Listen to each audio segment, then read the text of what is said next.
बिस्मिल्लाहिर्रहमानिर्रहीम। अस्सलामु अलैकुम डियर स्टूडेंट।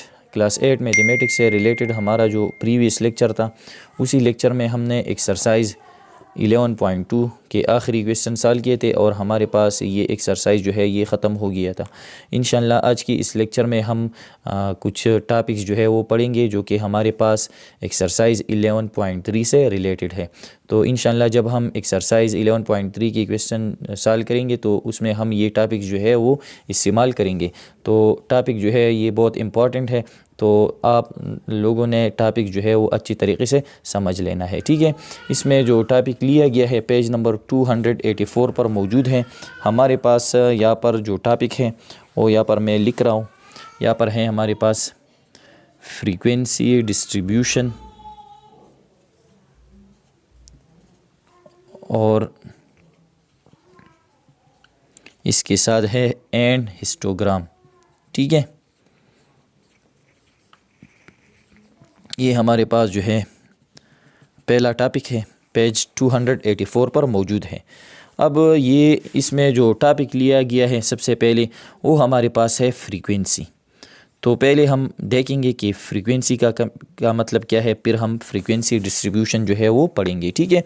तो फ्रीक्वेंसी का मतलब ये है सिंपली कि एक डेटा में एक नंबर कितनी बार जो है वो रिपीट हुआ है। तो सिंपली यहाँ पर मैं इसी तरह लिखूँगा कि frequency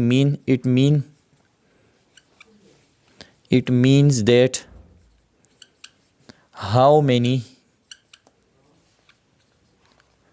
times a number repeated in a data। मतलब ये है कि हमारे पास एक गिवन डेटा में एक नंबर कितनी बार जो है वो रिपीट हो गया है, तो ये उसका क्या होगा, वो इसी नंबर का फ्रीक्वेंसी होगा। तो यहाँ पर हम एक एग्ज़ाम्पल लेंगे और उसकी मदद से हम देखेंगे कि फ्रीक्वेंसी का मतलब क्या है। फ्रीक्वेंसी को हम सिंपली स्मॉल एफ से डिनोट करते हैं, ठीक है। तो यहाँ पर बुक में एग्जांपल लिया गया है कि the following are the marks of 10 student in a class test out of maximum marks जो है वो हमारे पास कितने हैं, 15 है। तो यहाँ पर हमारे पास जो है 10 स्टूडेंट के मार्क्स लिए गए हैं। हमारे पास मार्क्स कुछ इस तरह है कि 8, 9, ठीक है, फिर है 8, फिर है 11, फिर है 13, फिर हमारे पास क्या है 15, फिर है 13, 14, 14। अब ये हमारे पास 10 स्टूडेंट्स है, उसके मार्क्स है। टोटल मार्क्स टेस्ट के कितने हैं, वो हमारे पास 15 है। ये आउट ऑफ 15 जो है ये हमारे पास मार्क्स हैं। तो यहाँ पर जो है हम फ्रीक्वेंसी किसी नंबर की फाइंड आउट कर सकते हैं। फ्रीक्वेंसी का डिफिनीशन यहाँ पर मैंने लिखा है कि it mean that how many times a number repeated in a data. For example मैं कहता हूँ कि फ्रीक्वेंसी ऑफ 8 क्या है, ठीक है। फ्रीक्वेंसी ऑफ 8 का फ्रीक्वेंसी कितना है, तो फ्रीक्वेंसी का मतलब ये है कि 8 जो है इसी डेटा में कितनी बार रिपीट हुआ है। तो यहाँ पर हम देखेंगे कि 8 कितनी बार रिपीट हुआ है। तो यहाँ पर हम देख सकते हैं 8 जो है 2 बार रिपीट हुआ है, तो 8 का फ्रीक्वेंसी क्या है, 2 है। इसी तरह अगर हम कोई दूसरी नंबर का फ्रीक्वेंसी फाइंड आउट कर रहे हैं तो वो भी हम फाइंड आउट कर सकते हैं। यहाँ पर मैं लिखूँगा कि फॉर एग्ज़ाम्पल फ्रीक्वेंसी के लिए सिंपली हम एफ लिखेंगे, ठीक है। फ्रीक्वेंसी ऑफ 13 का फ्रीक्वेंसी कितना है, तो यहाँ पर हम देख सकते हैं 1, 2, 3, तो ये 3 बार रिपीट हुआ है। तो 13 का फ्रीक्वेंसी क्या है, वो हमारे पास 13 है। यहाँ पर जो है इसी तरह एक्सप्लेन किया गया है कि फ्रीक्वेंसी ऑफ 13 इज़ 3, और क्योंकि 13 जो है वो हमारे पास 3 बार रिपीट हुआ है। इसी तरह 14 का अगर हम फ्रीक्वेंसी देखते हैं तो 14 कितनी बार रिपीट हुआ है, वो हमारे पास 2 बार, तो इसका 14 का फ्रीक्वेंसी 2 है। और साथ साथ जो है अगर हम 9, 11 और 15 को देखें, 9, 15 और 11, तो ये सिर्फ एक बार आ गई है। तो 9, 11 और 15 का फ्रीक्वेंसी क्या है, 1 है, ठीक है। तो ये हमारे पास क्या है, फ्रीक्वेंसी। तो फ्रीक्वेंसी का सिंपली मतलब ये है कि एक नंबर कितनी बार रिपीट हुआ है गिवन डेटा में। तो ये है हमारे पास फ्रीक्वेंसी। अब इसके बाद है फ्रीक्वेंसी डिस्ट्रीब्यूशन। तो डिस्ट्रीब्यूशन का मतलब सिंपली ये होता है कि फ्रीक्वेंसी को हम किस तरह तकसीम करेंगे, मतलब इसका डिस्ट्रीब्यूशन हम किस तरह कर सकते हैं। ठीक है, तो यहाँ पर हम ये टॉपिक अब एक्सप्लेन करेंगे। अब फ्रीक्वेंसी डिस्ट्रीब्यूशन का जो डिफिनीशन है मैंने यहाँ पर लिखा है। तो यहाँ पर है हमारे पास, if we represent the values and their respective frequencies in a table it is called frequency distribution table. Frequency distribution का मतलब ये है कि अगर हम जो है वैल्यूज़ हमारे पास जो गिवन डेटा है और गिवन डेटा का जो फ्रीक्वेंसीज़ हैं, जिस तरह हमने पढ़ा कि एक नंबर कितनी बार रिपीट हुआ है तो उस नंबर का क्या होगा, फ्रीक्वेंसी होगा। तो हमारे पास जो गिवन डेटा है, गिवन वैल्यूज़ है और इसकी जो फ्रीक्वेंसीज़ हैं, अगर हम इसको एक टेबल शक्ल में रिप्रेजेंट करें तो ये हमारे पास सिंपली क्या होगा, फ्रीक्वेंसी डिस्ट्रीब्यूशन, या हम इसको फ्रीक्वेंसी डिस्ट्रीब्यूशन टेबल जो है वो कहेंगे। ठीक है, तो हम इसी तरह एक टेबल बनाएंगे। ठीक है, टेबल में हम यहाँ पर जो हमारे पास गिवन वैल्यूज़ हैं या हमारे पास जो गिवन डेटा है वो हम लिखेंगे। ठीक है, इसकी जो है हम फ्रीक्वेंसी पर लिखेंगे और इसमें एक और चीज़ जो है वो शामिल करेंगे इसी टेबल में। इसको हम टेली मार्क कहते हैं। क्या कहते हैं? Tele mark. टेली मार्क का मतलब ये है कि फॉर एग्जांपल अगर हमारे पास एक डेटा है, इसमें डेटा में गिवन वैल्यू हमारे पास जो है फॉर एग्जांपल 3 है और 3 जो है एक बार रिपीट हुआ है, तो 3 का फ्रीक्वेंसी क्या है, 1। तो हम 1 के लिए इसका फ्रीक्वेंसी 1 है, तो टेली मार्क में हम इसके लिए इसी तरह एक निशान लगाएंगे। ठीक है, इसी तरह निशान करेंगे तो ये हमारे पास टेली मार्क का निशान है। इसी तरह अगर हमारे पास जो है डेटा में दूसरा नंबर है फॉर एग्जांपल 5, इसका फ्रीक्वेंसी क्या है, 2 है, तो हम जो है जो हमारे पास टेली मार्क का जो यहाँ पर जो टेबल होगा इसमें हम इसी तरह 2 निशान लगाएंगे। ठीक है, तो इसका मतलब ये है कि 5 का जो टेली मार्क है वो इसके सामने हम इसी तरह 2 निशान करेंगे, इसको हम टेली मार्क कहते हैं। ठीक है, इसी तरह अगर हमारे पास एक नंबर है 4, इसका जो फ्रीक्वेंसी है वो भी हमारे पास फॉर एग्जांपल 4 है। ठीक है, तो हम इसी तरह 4 निशान इसी तरह करेंगे। ठीक है, ये टेली मार्क लगाएंगे। ठीक है, अगर एक नंबर का फ्रीक्वेंसी जो है वो 5 है, ठीक है, फॉर एग्जांपल 6 है, इसका फ्रीक्वेंसी 5 है। ठीक है, फ्रीक्वेंसी 5 है, 6 का फ्रीक्वेंसी क्या है, फॉर एग्जांपल 5, तो हम जो है एक बंच बनाएंगे।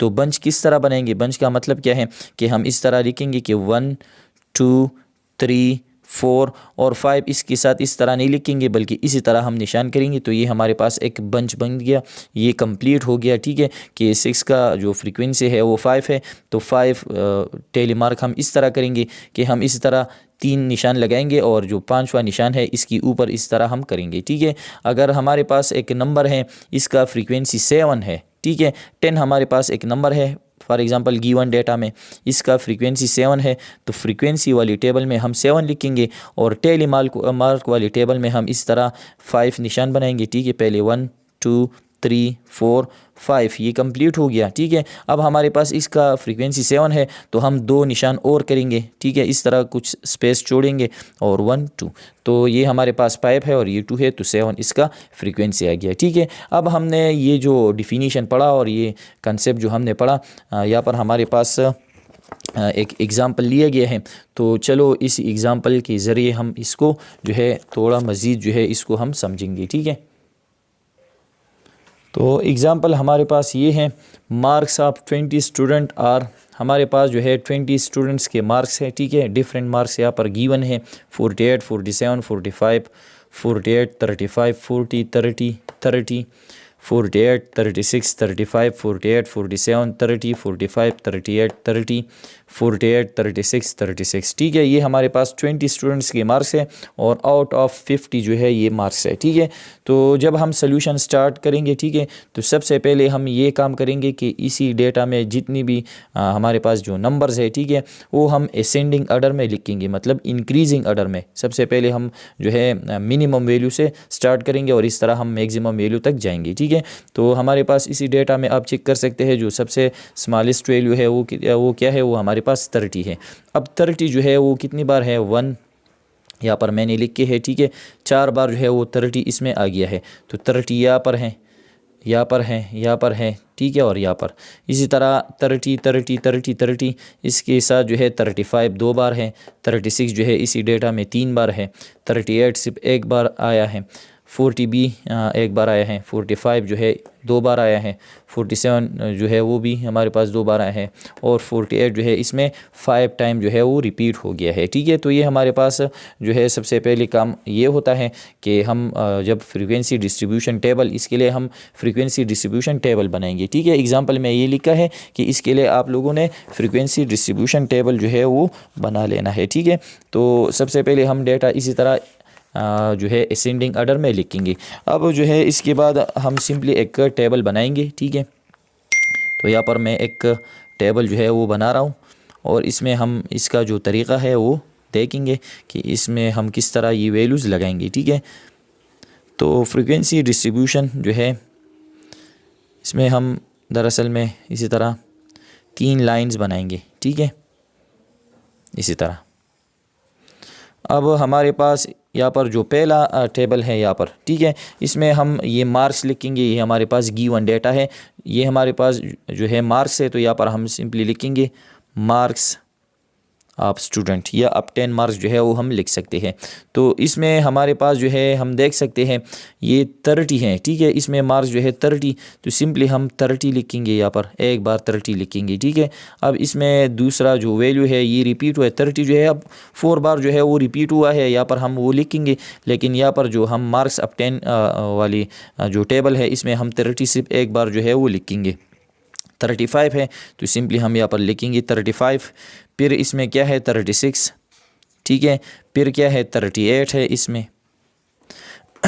है 40 लिखेंगे। फिर इसमें 45 है, 47 है, और लास्ट में क्या है 48। ठीक है, तो ये हमने मार्क्स लिखे। अब यहाँ पर इसकी जो फ्रीक्वेंसी है वो हम लगाएंगे।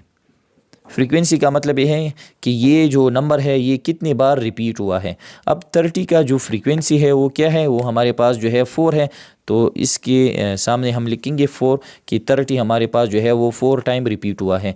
35 जो है इसका फ्रीक्वेंसी क्या है 2, 36 का फ्रीक्वेंसी है 3, 38 जो है एक बार आया है तो फ्रीक्वेंसी 1 है, 40 भी हमारे पास एक बार आया है तो इसका फ्रीक्वेंसी क्या है वो हमारे पास 1 है।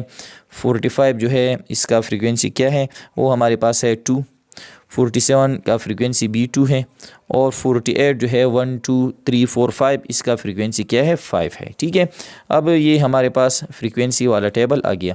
अब लास्ट में हम एक जो है इसका जो हमने कहा कि टेली मार्क वो हम लगाएंगे सिंपली, तो ये हमारे पास फ्रीक्वेंसी डिस्ट्रीब्यूशन टेबल जो है वो पूरा हो जाएगा। ठीक है, अब ये इसका फ्रीक्वेंसी क्या है 4, तो हम इसी तरह 4 निशान लगाएंगे टेली मार्क वाले 1 2 3 4। इसका फ्रीक्वेंसी 2 है तो हम इसी तरह जो है 2 निशान लगाएंगे। अब फ्रीक्वेंसी 3 है तो 1 2 3। इसका फ्रीक्वेंसी 1 है तो इस तरह लगाएंगे। इसका फ्रीक्वेंसी भी 1 है। ये 45 का फ्रीक्वेंसी 2 है 2, और 2 का 47 का फ्रीक्वेंसी भी 2 है। 48 का फ्रीक्वेंसी क्या है 5 है, तो हम इस तरह करेंगे कि 1 2 3 4 और कंप्लीट करेंगे 5। ठीक है, तो ये हमारे पास जो है ये जो टेबल हमने बनाया ये हमने फ्रीक्वेंसी डिस्ट्रीब्यूशन वाला टेबल बनाया। अब यहाँ पर जो है इसमें ये एक बात ज़रूरी है कि बाज़ औक़ात हमारे पास जो डेटा होता है वो हमारे पास अनग्रुप डेटा होता है। अनग्रुप मतलब वो ग्रुप में नहीं होता। ठीक है, अनग्रुप डेटा। और बाज़ औक़ात हमारे पास जो डेटा होता है वो बहुत लेंथी होता है, तो फिर हम उसी डेटा को ग्रुप में डिवाइड करते हैं, उसको फिर हम कहते हैं कि ग्रुप डेटा। अब ये जो डेटा है ये हमारे पास ग्रुप डेटा नहीं है। ठीक है, ये हमारे पास अनग्रुप डेटा है। ठीक है, और ग्रुप डेटा का क्या मतलब है वो भी हम जो है समझेंगे। तो यहाँ पर हम देख सकते हैं कि when observation are very large, जब हमारे पास जो ऑब्जर्वेशन होते हैं वो जो है हमारे पास जब ज़्यादा आते हैं, we organise them into groups, फिर हम उसको ग्रुप्स में जो है वो हम डिवाइड करते हैं and obtain group frequency distribution. और इसके लिए जो हम टेबल बनाते हैं तो फिर हम उसको ग्रुप फ्रीक्वेंसी डिस्ट्रीब्यूशन कहेंगे। ठीक है, in this case we write the number of observation falling in each group. फिर हम इसमें क्या करते हैं कि हम जब ग्रुप बनाते हैं तो फिर हम उसी ग्रुप में देखेंगे कि इसी ग्रुप में कौन से नंबर्स हमारे पास आते हैं, ठीक है। तो यहाँ पर जो है एक एग्जांपल लिया गया है, तो यहाँ पर हम देखेंगे कि ग्रुप डेटा का मतलब क्या है। यहाँ पर है construct the frequency distribution of 35 person with their height in inches are given. अब यहाँ पर हमारे पास ये जो डेटा है ये बहुत ज़्यादा है, 35 पर्सन का डेटा है, ठीक है, जो कि काफ़ी ज़्यादा है। तो इसके लिए हम फ्रीक्वेंसी डिस्ट्रीब्यूशन बनाएंगे, तो हम इसको ग्रुप में भी डिवाइड कर सकते हैं, या इसके लिए हम अनग्रुप डेटा जो है वो डिस्ट्रीब्यूशन टेबल भी बना सकते हैं, इसी तरह जो हमने एग्जांपल में बनाया। लेकिन यहाँ पर इसको जो है ग्रुप डेटा में डिवाइड किया गया है, तो इसको हम देखेंगे कि ग्रुप डेटा का यहाँ पर मतलब क्या है, ठीक है। तो यहाँ पर सोल्यूशन जो है स्टार्ट किया गया है, तो यहाँ पर जो है मैं इसको थोड़ा एक्सप्लेन करूँगा बोर्ड में, ठीक है। बोर्ड पर थोड़ा एक्सप्लेन करता हूँ कि ग्रुप डेटा जो है वो क्या होता है, ठीक है।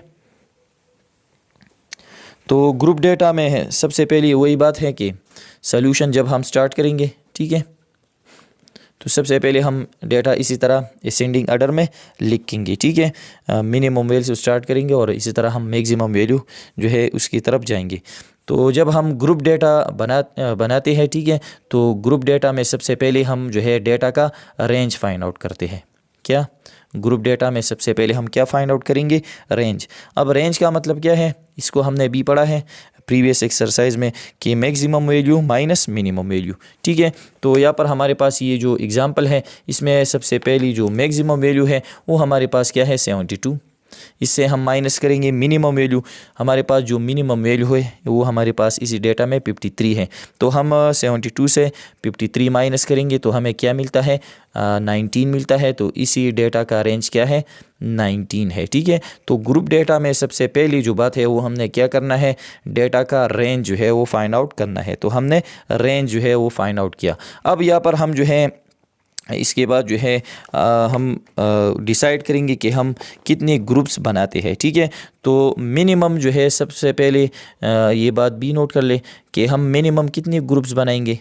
मिनिमम कम से कम हम 5 ग्रुप जो है वो बनाएंगे, 5 से कम हम नहीं बनाते, 5 या 5 से ज़्यादा हम बना सकते हैं। मैक्सिमम जो है हम 9-10 तक बनाते हैं, लेकिन ज़्यादातर हम जो है ग्रुप्स कितने बनाते हैं 5, 6, 7 इसी तरह हम ग्रुप बनाते हैं, ठीक है। तो ये बात नोट कर ले कि मिनिमम हम कितने ग्रुप्स बना सकते हैं, हम 5 ग्रुप्स जो है वो बना सकते हैं। तो यहाँ पर हम इसी तरह लिखेंगे कि फॉर ग्रुप डेटा सबसे पहले हम रेंज फाइंड आउट करेंगे, ठीक है। रेंज फाइंड आउट करने के बाद हम फिर ये डिसाइड करेंगे कि हम जो है नंबर ऑफ़ ग्रुप्स जो है वो देखेंगे कि हम कितने ग्रुप्स बनाते हैं, ठीक है। नंबर ऑफ़ ग्रुप्स ये हमारी अपनी मर्ज़ी है कि हम कितने ग्रुप्स बनाते हैं, ठीक है। तो जिस तरह हमने पढ़ा कि मिनिमम हम कितने ग्रुप्स बना सकते हैं 5 से लेकर 15 तक हम बना सकते हैं, ठीक है। लेकिन ज़्यादातर हम 5, 6, 7 इसी तरह बनाते हैं। तो फिर हम नंबर ऑफ़ ग्रुप जो है वो डिसाइड करेंगे, ठीक है। फिर नंबर ऑफ़ ग्रुप के बाद हम जो है जो ग्रुप का जो लेंथ है, ठीक है, कि इसी ग्रुप में हमने जो ग्रुप्स बनाए हैं नंबर ऑफ़ ग्रुप, तो इसका लेंथ कितना होगा, मतलब इसका वेट कितना होगा, ठीक है। तो हम वो फिर जो है वो फाइंड आउट करेंगे, ठीक है। तो इसको हम कहते हैं कि determine the width of the group interval, width of group कि इसी ग्रुप का वेट कितना है, ठीक है। तो वेट ऑफ ग्रुप जो है वो हम इस तरह फाइंड आउट कर सकते हैं कि रेंज की जो वैल्यू है, रेंज ये इसके लिए फार्मूला है, रेंज वैल्यू हम सिंपली डिवाइड करेंगे नंबर ऑफ़ ग्रुप पर, ठीक है। Range divided by number of group, ठीक है।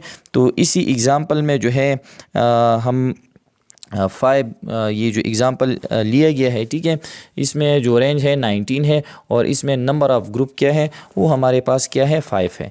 तो 19 को हम डिवाइड करेंगे 5 पर तो हमें मिलता है अप्रॉक्सीमेट, तो हमें जो है इस तरह मिलता है 3.8, ठीक है, 3.8।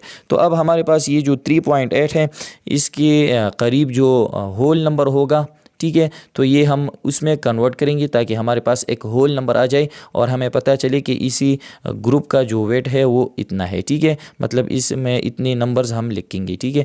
तो 3.8 के करीब जो नंबर है होल वो हमारे पास क्या है 4। तो अब हम जो है इस तरह करेंगे कि हर ग्रुप का जो वेट है वो हम 4 लेंगे। 4 का मतलब ये है कि ग्रुप डेटा का मतलब ये होगा कि मिनिमम वैल्यू इसमें क्या है 53। तो हम 53 इसमें शामिल करेंगे कि 53 से लेकर हम जो है पहला ग्रुप जो है वो किस तरह लेंगे। तो इसी ग्रुप का वेट क्या है 4 है। तो हम लिखेंगे 53, 54, 55, 56। तो मतलब ये है कि पहला ग्रुप हमारे पास 53 से लेकर 56 तक है। ठीक है, ये हमारे पास पहला ग्रुप आ गया, इसका वेट हमने 4 लिया। तो हम फिर जो है इसके ये हमने ग्रुप डेटा बनाया कि 53 से लेकर 56 तक इसमें ये नंबर शामिल होगा। तो 53, 54, 55, 56। ठीक है, तो फिर हम ये नंबर इसमें देखेंगे डेटा में कि 53 से लेकर 56 तक जो है कितनी नंबर्स है, इसका हम फिर वही फ्रीक्वेंसी लिखेंगे और टैली मार्क लगाएंगे। ठीक है, अगर हम अगला ग्रुप बनाना चाहते हैं तो फिर हम जो है नेक्स्ट जो डेटा लिखेंगे वो किस तरह लिखेंगे कि 57 से लेकर हम जो है इसमें कितनी नंबर शामिल करेंगे। तो वेट इसका क्या है 4 है। तो 57, 58, 59, 60 ये हमने दूसरा ग्रुप बनाया।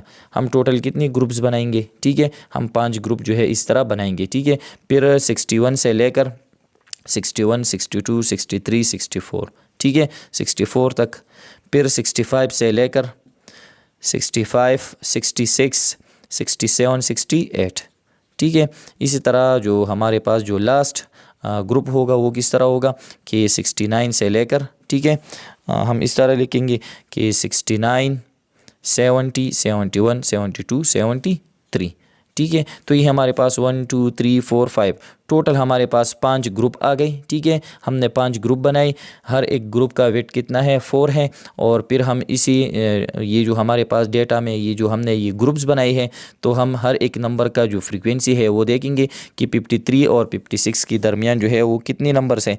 तो ये हमारे पास जो है 53 से लेकर 56 तक जो है हमारे पास जो है 4 नंबर आ गई है। तो इसका फ्रीक्वेंसी 4 है और इस तरह हम 4 निशान जो है बनाएंगे। तो इंशाल्लाह इससे रिलेटेड जो क्वेश्चन है वो फिर हम एक्सरसाइज में डिटेल से जो है वो सीखेंगे। ठीक है, तो ये हमारे पास ग्रुप और अनग्रुप के लिए जो टेबल है तो वो हमने सीख लिया। ठीक है, कि हम इस तरह बनाते हैं। फिर यहाँ पर हमारे पास जो टॉपिक है वो है हिस्टोग्राम। तो हिस्टोग्राम जो है यहाँ पर एक्सप्लेन किया गया है कि हिस्टोग्राम जो है ये दरअसल में ग्रीक वर्ड है। इसमें ये 2 अल्फाज है, हिस्टोज जिसका मतलब है पोल, जिसको हम कंबा कहते हैं, जिस तरह हमारे पास जो तारों का जो कंबा होता है। ठीक है, और ग्राम का मतलब है चार्ट या ग्राफ। तो हिस्टोग्राम का सिंपली मतलब है पोल चार्ट। पोल चार्ट मतलब ये है कि हम जो है इसी तरह एक XY प्लेन बनाएंगे। ठीक है, यहाँ पर हिस्टोग्राम जो है वो हम थोड़ा यहाँ पर एक्सप्लेन करते हैं कि हिस्टोग्राम का मतलब क्या है। ठीक है, तो इसमें हिस्टोग्राम में सिंपली क्या है, हम डेटा के लिए सिंपली एक चार्ट बनाते हैं या हम कहते हैं कि एक डायग्राम जो है वो बनाते हैं। ठीक है, तो इस तरह हम XY प्लेन जो है X एक्सिस, ये हमारे पास X एक्सिस है।